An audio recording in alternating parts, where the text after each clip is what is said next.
Zaynab Mohammed is an award-winning performance poet. Currently based in Nelson, she infuses the community with poetry through her Poem Booth project, hosting the Nelson Poetry Slam, and performing her original works. In 2022, Zaynab was selected as one of 8 BC Culture Days ambassadors and received the Richard Carver Award. Welcome, Zaynab. Thank you, Shayna. So I feel particularly lucky because I just adore you. And I adore your spirit and the work you do and how you put yourself forward in the world. So to have the opportunity to dig into you for others to benefit from is an honor. So to that end, Zaynab, I've always wanted to ask you, what does it mean for you to be a poet? What does it mean for me to be a poet? Mm-hmm. I tell my mom, like, can you believe that I'm a poet? Because she would never have guessed that I would ever be a poet. What does it mean for me? It means for me to be myself, I would say. I didn't realize that I was going to be a poet growing up as a kid, but it just so happens that it's just something in me that I was born with. I feel like I was born with, and once I discovered it, I've been practicing and tuning it and exploring it, this way of writing words, putting words together into sentences, into poems, into stories. And so what it means for me is such a great opportunity for me to be able to express myself. And I can explore my feelings and explore my experiences and then translate them into words. So what it means for me is, it feels like a gift. It feels like such a great gift. I'm so thankful that I've been given this gift, and I mean, poetry is a way of life. So I'm so thankful I have a poetic way of life. Like, yay! That's a beautiful statement, though. Can you say more about poetry is a way of life? What does that mean? Yeah, of course, I can say more about that. So poetry is a way of life because, like, the way we show up in the world, the way we move our bodies, the way we tilt our heads, the way we pick up our cups of tea, like all those things, the way our feet are, like, one foot's up, one foot's down while you're doing the dishes, like all these little things I feel is like poetry. It's like our life is poetry, and some people use the words to describe some of the experiences that are relatable, universal, meaningful through, like, the written and the spoken poetry. But I think everybody is a poet and everybody is an artist because we all move and walk and talk and think and act and share differently, like in our own unique ways. And that's so poetic. Like, if you kind of take a step back and look at the whole picture rather than just like the details, they both serve a purpose. But yeah, and so, like, even in the way I hear you describing it today, like, poetry for a lot of people is extremely personal, and personal to the point that it's hard or, nerve-wracking to think of sharing, poems that they write about what they're experiencing, or you just hear a lot of folks who don't want to open up that book. And yet you take your awareness and your sensitivities and what you notice and what you observe and what you feel, and you bear it before the world. And not only that, you don't just keep it in a book, you don't just keep it on a page, but you get up on stages and you speak out your poetry. And so I guess my question is twofold. How and why do you cross that? Do you cross that barrier of sharing such personal and intimate stuff for the world to hear?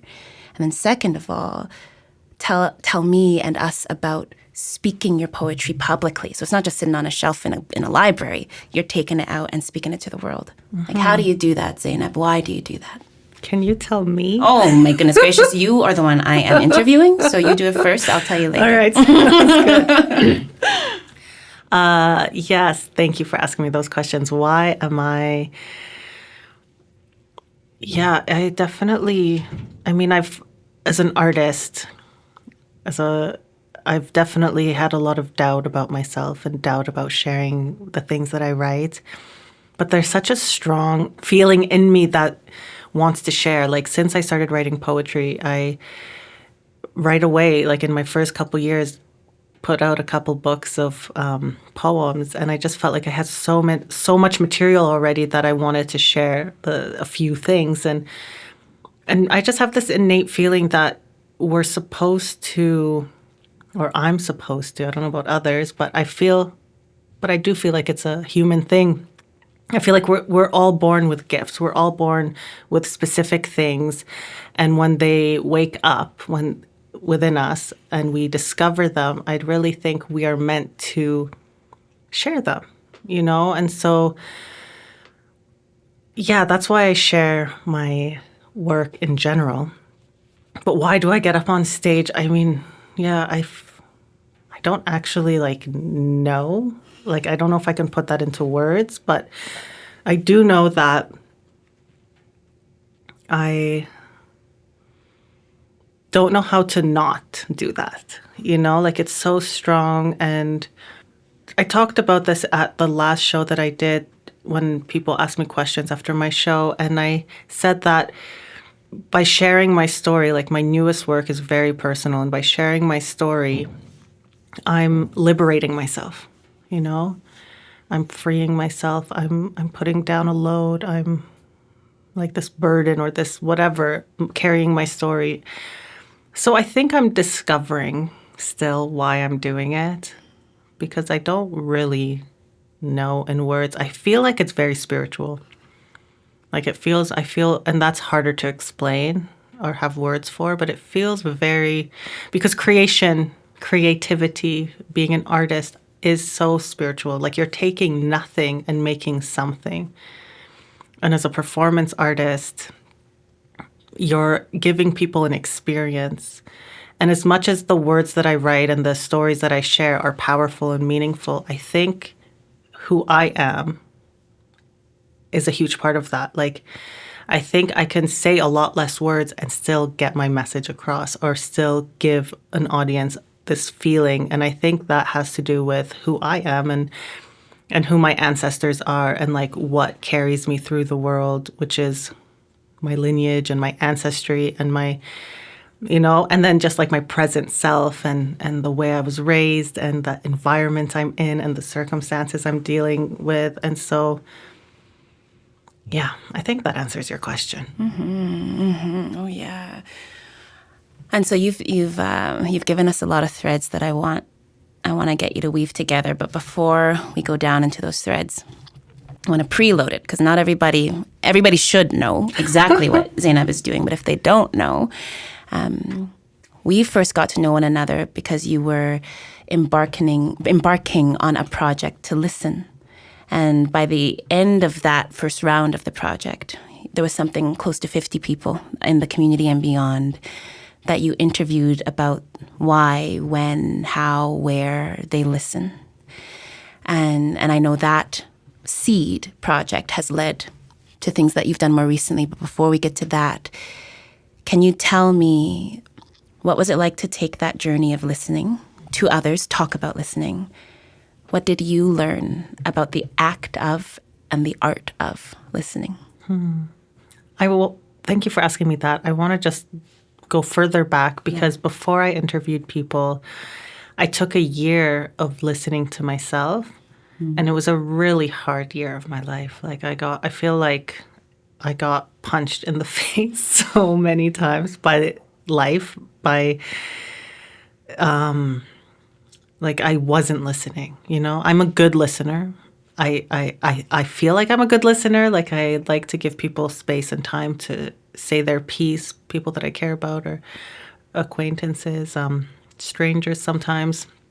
But since I got onto this project, I think I'm not as good of a listener anymore, which is really surprising. So the first year I took to, my body got unwell, and it was during COVID, and then I stopped working my day job, and I was unwell for a while. And then that kind of took me on a journey to listen to my body and listen to why I was unwell.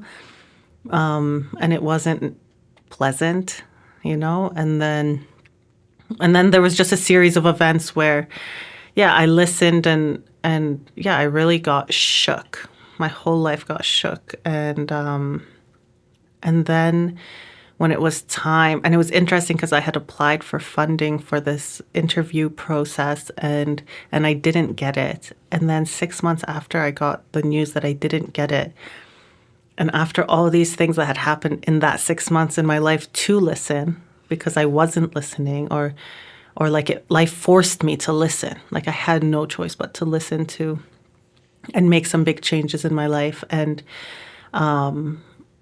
then I got an email from the funders telling me that there was still money left over and that they wanted to fund my project. And so it was totally, so then, more changes happened in my life and I started interviewing people. And so it was really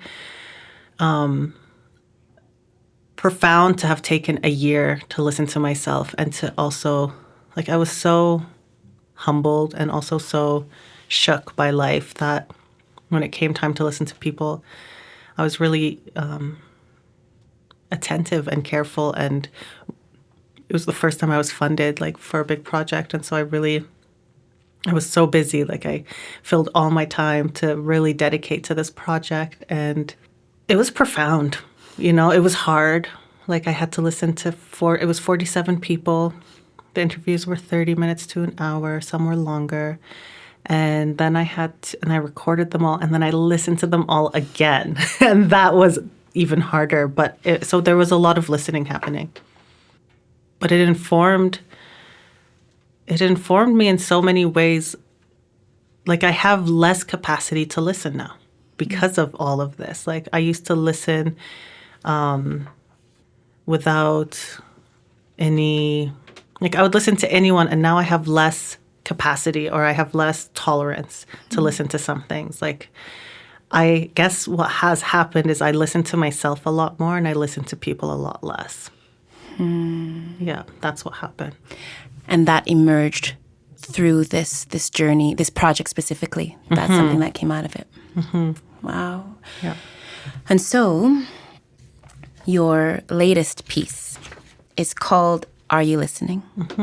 And that name, if I understand it correctly, is attached to the first phase of the work. Do you want to speak to that? Yeah, sure. So the interview, so what I did once I listened to them all is I took, like, slices out of them and I made a soundtrack, and then I made a short film, and that was called Are We Listening? And so because it was a collective voices of the community. So yeah, I was asking, like, are we listening? And then it was people talking about listening, and it was really beautiful. I really loved that soundtrack. It was only 10 minutes from, like, 25 hours, I think, 30 hours of recording into 10 minutes. Like, I could have been way longer. I could do so many series of those interviews we've together. Yeah, I really liked it. It was experimental.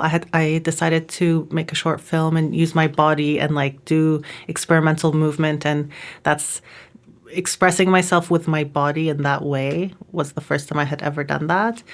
So it was a good precursor to the next phase of my project because, yeah, I think I've been shy to express myself with my body, and I don't know how, or I didn't feel.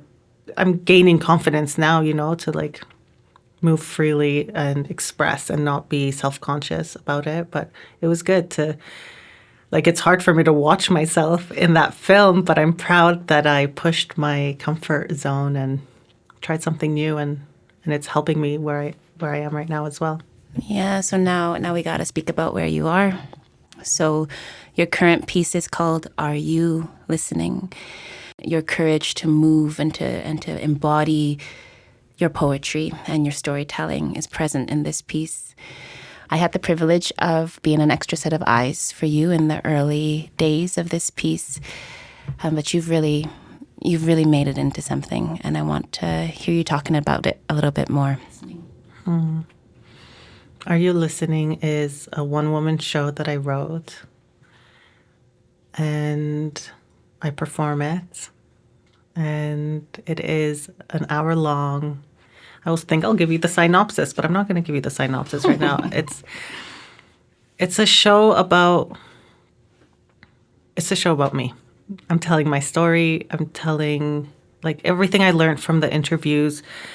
I realized that my story had a lot of good metaphors and like examples, because stories, they're a really good way to tell people something in an indirect way. And so once I discovered that like the arc of my story said a lot about listening to myself, I used it.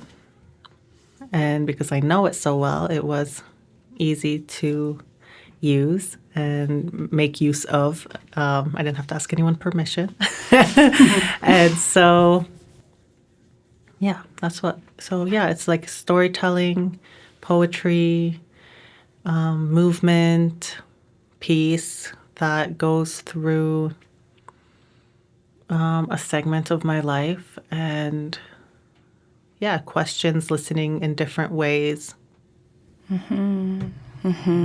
So you're not giving us a synopsis, and I'm going to respect that. And I want people to come and see it, so I'm not going to reveal too much.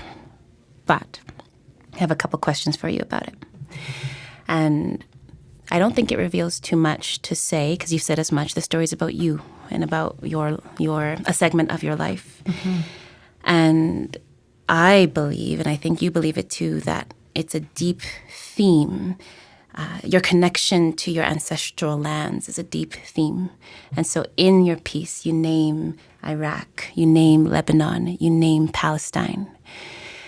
And I had the privilege of being in the audience in your very first official night, your first performance of this piece. And I think you told me that you were performing this piece that digs into your connection to your ancestral lands on the very first day that the war between Palestine and Israel started. And you were speaking out your piece and your connection to that land.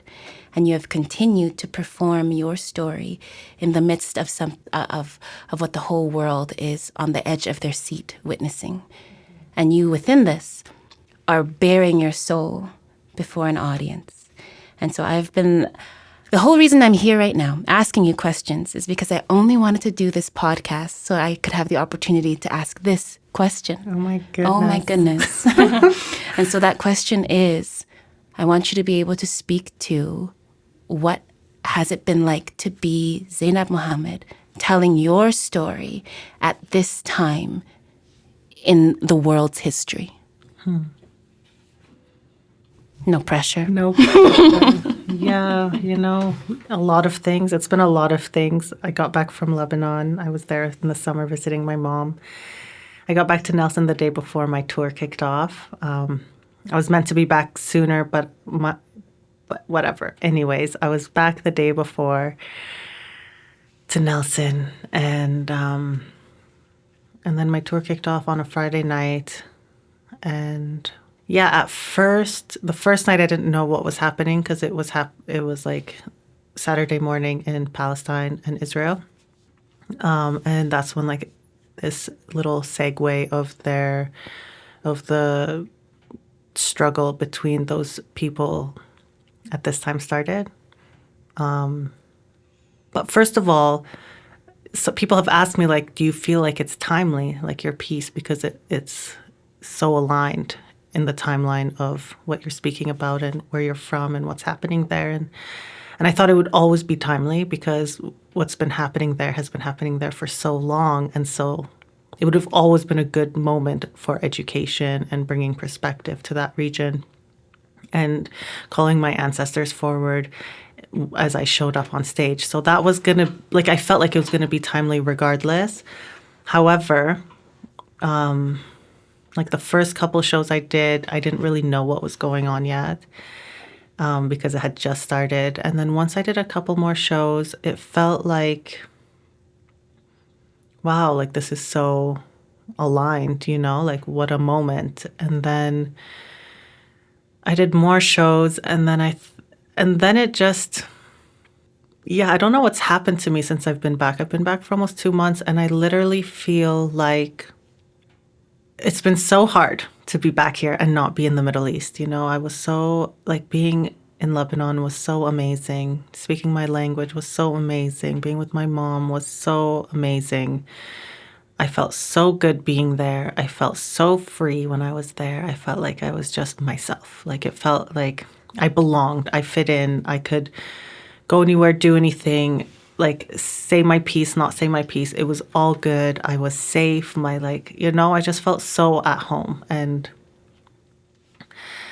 yeah, so to be here and to see what's happening there was really, like, my grandmother's from Palestine and my mom lives in Lebanon. And so I speak about that in my show. And yeah, I don't even know how to put this into words. Like, it's so revealing. And I don't know how much I want to reveal of myself, but I guess that's what people do. They reveal themselves when they're being interviewed to some degree. And so, yeah, it's been horrible. It's been really hard. It's been really hard, and I think people have really valued what I have been sharing, and that's really great. And I'm really thankful for that. And it's been really hard because, yeah, I have so much cognitive dissonance inside me about so many things, and I don't know, Shayna, what do I tell you? What do I tell the world about this? I mean, first of all, the doubt that I had is gone. You know, like, as an artist, I don't know if you ever get doubt, but yes, you get doubt. Okay, good. Yeah, I think once, maybe, yeah. Shh, whatever. Just once? I'm just joking. Of course, 1,000 million billion times. Okay, so well, the nice thing about it is that all the doubt and, like, the questioning myself, and because before, like, I went to Lebanon, my piece was done. And so I was like, who's going to want to see this? And why am I doing this? And why am I revealing myself so much and being so personal? Like, it's the most personal thing I've ever shared and written. But once I got back and I started, it just everything has clicked. Like, of course, you know, of course. It was just one thing after another. Of course, of course, of course. But yeah, there's a lot of, like, pain and hurt and sadness and frustration, and maybe I just don't see myself the way people see me. Maybe, most likely, I don't see myself. So I think that my work is benefiting my community, whereas for me it's harder to see that, and then because I'm on the inside looking out. So, but yeah, I don't know. It just sucks. It just all sucks, to be honest. Like, yeah, I don't know. The like, genocide that's happening has definitely stolen my joy, and just, yeah, has kind of taken over my life, and I feel like I've talked a lot about who I am and where I come from, and, like, I've put my neck out and been really personal, and it just feels like a lot to be in Canada and to have so much opposition, and not a big, like, community, like, not a non-existent community of, like, Arabic people in this time as I'm sharing this. So I have so many people who love me and care about me, and I'm so thankful to be here, and I'm so thankful the community supports me, and people showed up to my show. It was really amazing. But yeah, there's, like, a numbness to me that I'll maybe after winter have, like, processed it better. Mm-hmm. And so then I feel, listening to you, pulled back around to the very first question about being a poet. And so as you shoulder all that you've just hinted at that you shoulder at this time, tell me, I don't know, speak about poetry again in light of everything, like, wrapped around, woven within all that you have just said. Can you speak to the place of poetry again, either for yourself or for the world? What is poetry in light of what you have on your shoulders? You know, I told someone in a Q&A. I think it was in Golden, BC, and I said, thank God I'm ready, that this is happening and I'm ready. I didn't have to write anything. I didn't have to memorize anything. I was ready. I wrote this last year, like I'm ready in this moment. And so that's profound, to have pre-existing stories and poems written and memorized and ready to share with people that are meaningful. This man came up to me after I shared just a snippet from from my intro to my show at the Poetry Slam, as a sacrifice poem, because I host it, and that's kind of my role, is to do a sacrifice poem. And he came up to me after, and he said, I've listened to a lot of news and read a lot of articles, and that was the best thing I have heard. Can you send it to me? And I didn't send it to him, but so I don't see myself like people see me. And poetry, like I'm a pretty, believe it or not, private person. Can I even say that? I'm a pretty private person, but I tell everyone everything. I don't think that's accurate, but I feel like a private person. Okay, no, actually, I do. I do feel like a private, or like reserved, or maybe I'm becoming less like that as I get older. As a poet, I'm an observer. That's kind of why I get to be a poet, because that's my personality and that's how I've been my whole life. My favorite place in the classroom is the back corner. My favorite place on the bus is the back corner. My favorite place in an audience is the back middle, maybe not the back corner, but the back middle.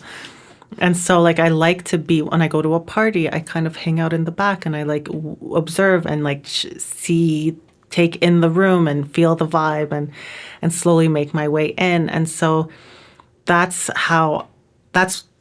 is why I'm a poet, and a poet or an artist is someone who sees the world and reflects it back, and in whatever way is meaningful to them, And so for me, it's with words and poetry and storytelling. And yeah, I'm totally looking from the back corner and making observations and weaving things.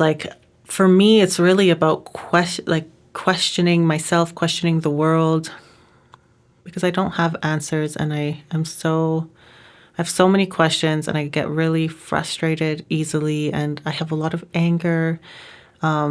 Poetry, I get to process my anger and make something beautiful out of it, because it's so strong, anger. It's like boiling hot water inside of me. So it moves me. It moves my pen, when I'm bawling my eyes out and I'm so frustrated at what's happening right now. At first, I was in so much shock I couldn't write anything. But as soon as I started writing, I've written a lot, and it is angry and it is frustrated, but it's the human experience. And I know that no matter what I write, almost anybody who reads it or hears it will be able to relate in some form or another. Zaynab, as always, whenever I listen to you, whether we are just talking with each other over tea or whether we're in a podcasting studio, I kind of just want to sit with you silently for several more hours and see what bubbles forward, But I'm going to take this moment to ask what I ask everybody. But I'm really curious what you're going to say. Zaynab, how has your artistic practice shaped, shattered, or simply shifted your understanding of yourself, your heritage, or the community you live in? And I can repeat it if you need me to. You got it. You got it. I know you got it. Shaped, shattered, or shifted. It has shaped me, my art practice, my poetry practice has shaped me to become more confident, more thoughtful, and because I'm distilling. It's a process of distilling. So it has shaped me to distill what I want to say with as few words as possible, with as simple of words as possible and sentences as possible, so that, I feel like the road ahead of me is long. I would like to be able to say things in many, many other ways, but for now and until now, I'm able to say things simply and not with a lot of words. I can get a feeling across, and that has been so if I can do that with words, I can do that within myself. So that's how it's shaped me. It's shaped me to be the person that I am, and I love the person that I am. So I'm really thankful for that. And then it's shattered me. It's shattered everything that's, and it keeps shattering, like the illusions that I might carry, or the preconceived, misconceived ideas that I might have about certain things or people or places, or about myself, it's amazing when I just let myself write in the morning, and I write a few pages every morning. It takes time, after maybe a page and a half, 2 pages, that the truth comes out. I can't hide it. I can't avoid it. And then it shows me. And it might be things I wasn't even aware of. And it might be things I am aware of, but there's more clarity. And so it kind of, it's really, I love writing. It's a really great practice. And the last one was Simply shifted. I started writing poetry when I was 21 years old, but I've been writing since I was a child. I've been getting up on stage since I was a child, and which is really blows my mind, because I didn't like talking to anyone when I was a child. I was really shy and very reserved back then. And how has it shifted me? I don't know. I think it just helps me get closer to myself. Oh, Zaynab, thank you for being so ridiculously thoughtful, beautifully thoughtful. Not always. Not always. Let me say that loud and clear. I am as imperfect as anybody else. Oh, yeah. My wick has been very short as of late. My patience, oh my goodness, I've been so frustrated. People saying things like, this is a war, when it's not a war, it's a genocide. And when people try to give the same attention to the oppressed and the oppressor, and then I just can't keep my mouth shut. And then I don't feel like arguing, but then I get into arguments and so thank you for saying I'm thoughtful, because I don't feel so thoughtful these days because I'm so frustrated.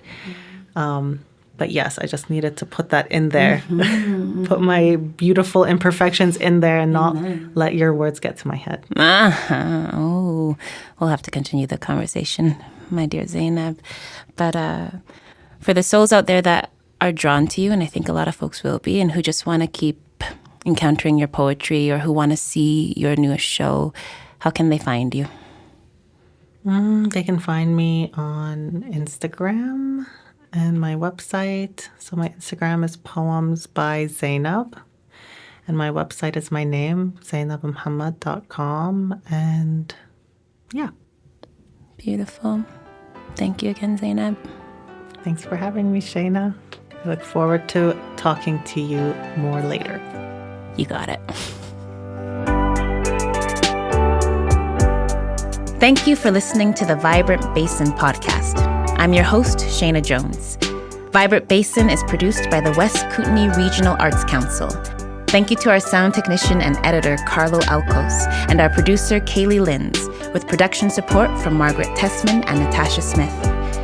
Thank you to the Government of Canada and United Way British Columbia for their support of this project. You can find all our episodes on your favorite podcast platform or the West Kootenay Regional Arts Council website. We'll be releasing a new episode for you every 2 weeks. Stay tuned and stay vibrant.